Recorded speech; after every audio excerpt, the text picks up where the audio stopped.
Hello' friends, এতিয়া চোৱা অন্য এটা ভিডিঅ'লৈ আহিলোঁ। একদম মন কৰিবা দেই, তোমালোকে একদম ডিষ্ট্ৰেকশ্যন নহয়, পূৰা ভালকৈ চাবা। গ্ৰামাৰ বস্তুটো তাৰমানে এনেই ওপৰে চালে নহ'ব, সেইটো এটা অংক হয়, মেথমেটিক্সৰ নিচিনা। আগতে কৈছোঁ, একদম ভালকৈ মন দি চাবা। আমি আজি ট্ৰেন্সফৰ্মেশ্যন অফ চেণ্টেন্স কেনেকৈ কৰে সেইটো বিষয়ে জানিম, কিন্তু এইটো হৈছে ডিগ্ৰী অফ কম্পেৰিজন, ইয়াত অলপ মন দিব লাগিব, হয়নে? এতিয়া চোৱা, এটা মই চেণ্টেন্স লিখিম, তোমালোকে ক'বা চেণ্টেন্সটো দেখা মাত্ৰকে ক'ব লাগিব যে কম্পেৰেটিভ ডিগ্ৰীত আছেনে, পজিটিভ ডিগ্ৰীত আছেনে, ছুপাৰলেটিভ ডিগ্ৰীত আছে, মোক ক'বা। এতিয়া মই চেণ্টেন্সটো লিখিম। প্ৰথম চেণ্টেন্সটো লিখিছোঁ, নম্বৰ 1 দিছোঁ। She is more intelligent than her brother. is to থাকিব পাৰে, নাথাকিব পাৰে লাষ্টত। She is more intelligent than her brother. is এইটো কি ডিগ্ৰী অফ কম্পেৰিজন?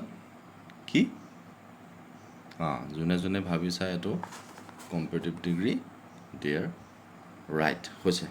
মোৰ ইণ্টেলিজেণ্ট কেনে কৈছিলোঁ, দেন আছে, একদম টিপটো এইটোৱে আৰু। দেন দেখিবা নহয়, এইটো দেন THN, এইটো দেখাৰ লগে লগে গম পাবা এইটো কম্পেৰেটিভ ডিগ্ৰী বুলি। এতিয়া এইটো ব্ৰেকেটত কি কৰিব লাগে, turn into positive degree. Positive degree কেনেকৈ কৰিবা, কিছুমান ৰুল আছে, এটা টিপ দিছোঁ। এজ লগাব লাগিব।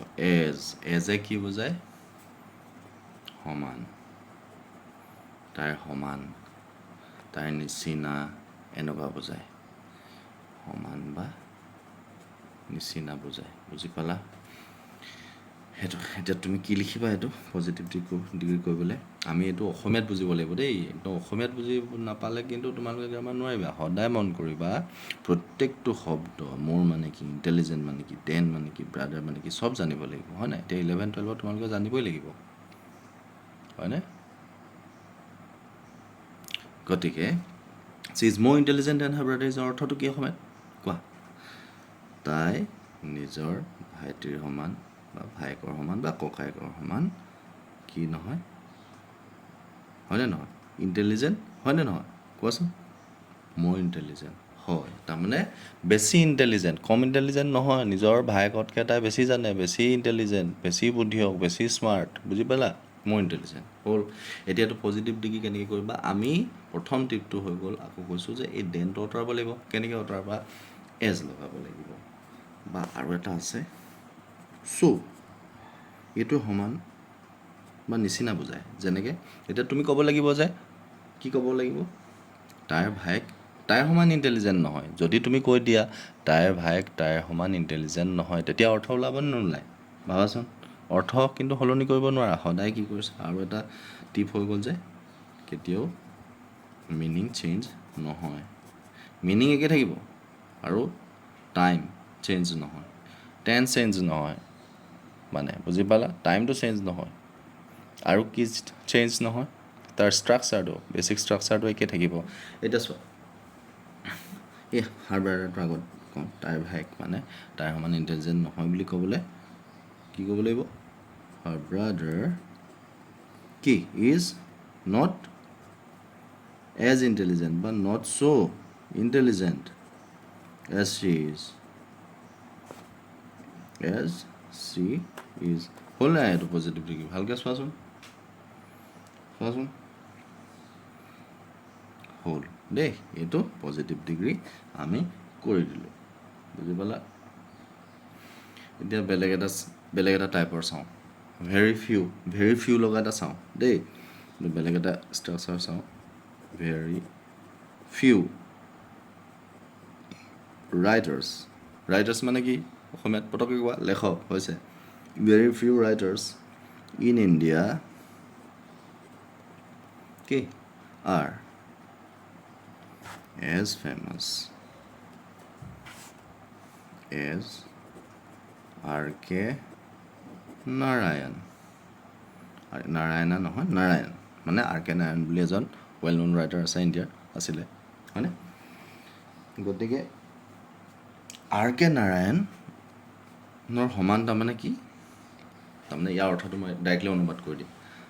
খুব কম ৰাইটাৰ আছে ইণ্ডিয়াত যি R.K. নাৰায়ণ সমান কি ফেমাছ মানে কি বিখ্যাত এতিয়া ইয়াত এজ আছে মই কি কৈছিলোঁ এজ বা চ' লাগিলে কি হয় পজিটিভ ডিগ্ৰী হয় গতিকে টিপ নাম্বাৰ 2 হৈ গ'ল কি এজ থাকিলে কি হ'ব বা চ' থাকিলে কি হ'ব সাধাৰণতে কি হ'ব positive degree right positive degree হ'ব গতিকে this sentence is in positive degree এতিয়া ব্ৰেকেটত তোমালোকৰ লিখা থাকিব টাৰ্ণ ইনটু কি কম্পেৰেটিভ ডিগ্ৰী কম্পেৰেটিভ হ'ল এতিয়া টাৰ্ণ ইনটু কম্পেৰেটিভ কেনেকৈ কৰিবা আমি কেনেকৈ কৰিম দেন লগাব লাগিব সেইটোৱে সদায় আৰু এইবিলাক টিপছ বুলি নহয় এইবিলাক কমন চেন্স হয় দেন THN হ'লে কি হ'ব কম্পেৰেটিভ ডিগ্ৰী হ'ব এতিয়া এইটো দেন লগাই কেনেকৈ কৰিম আমি কম্পেয়াৰ কৰিম বেলেগ ৰাইটাৰৰ লগত তুলনা কৰিম কেনেকৈ কৰিম আৰ কে নাৰায়ণটো আগত আনিবা আৰ কে নাৰায়ণ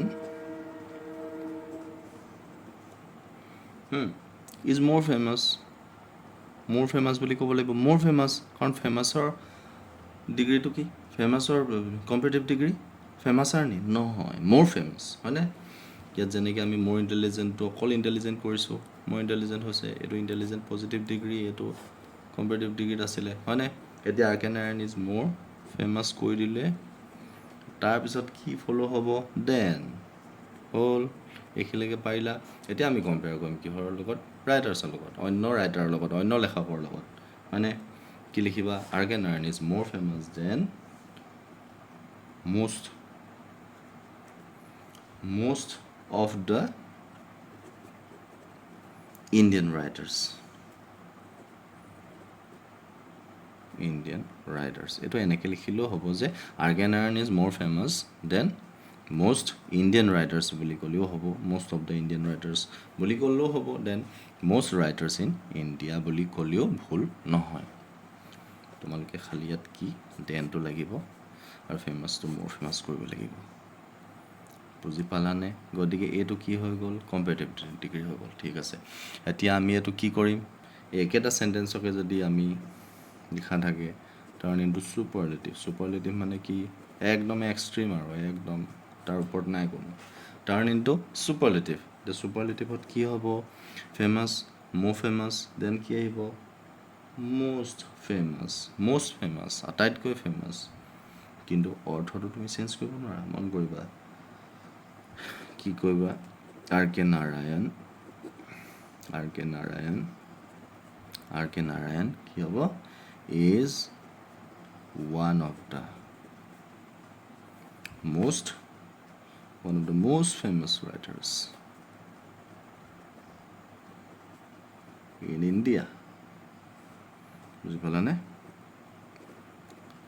তাৰমানে খুব কম ৰাইটাৰ আছে যি আৰ কে নাৰায়ণ সমান কি ফেমাছ থাকিব পাৰে কিন্তু খুব কম আছে ইয়াতো সেই একেই অৰ্থই কৈছে যে আৰ কে নাৰায়ণ বহুত ফেমাছ অন্য মেক্সিমাম তাৰমানে most মানে মেক্সিমাম ইণ্ডিয়ান ৰাইটাৰতকৈও মানে বহুত ফেমাছ হ'ল সেইটো বুজাইছে আৰু ইয়াত যেতিয়া ছুপাৰলেটিভ কৰিলোঁ আমি এইটো ছুপাৰলেটিভ কৰিলোঁ দেই এইটো কম্পেৰেটিভ কৰিলোঁ আমি R K Narayan is one of the most famous writers in India বহুত ফেমাছৰ মাজত এজন খুব কমেই আছে মানে আৰ কে নাৰায়ণ সমান বুজি পালানে এতিয়া ঠিক আছে এতিয়া এইটো ৰিভাইজ কৰি চোৱা ভালকৈ লিখি পঢ়িবা এইটো এবাৰ লিখি থবা বুজি পাইছা এই পেটাৰ্ণটো অলপ বেলেগ অলপ দেখিছেনে এইটো ভেৰি ফিউৰ পৰা আৰম্ভ হৈছে খুব কম ৰাইটাৰ ইণ্ডিয়াত এনে আছে যি আৰ কে নাৰায়ণ সমান ফেমাছ ইয়াত কৈছে অৰ্থটো অসমীয়াত বুজিলে ওলাই যাব আৰ কে নাৰায়ণ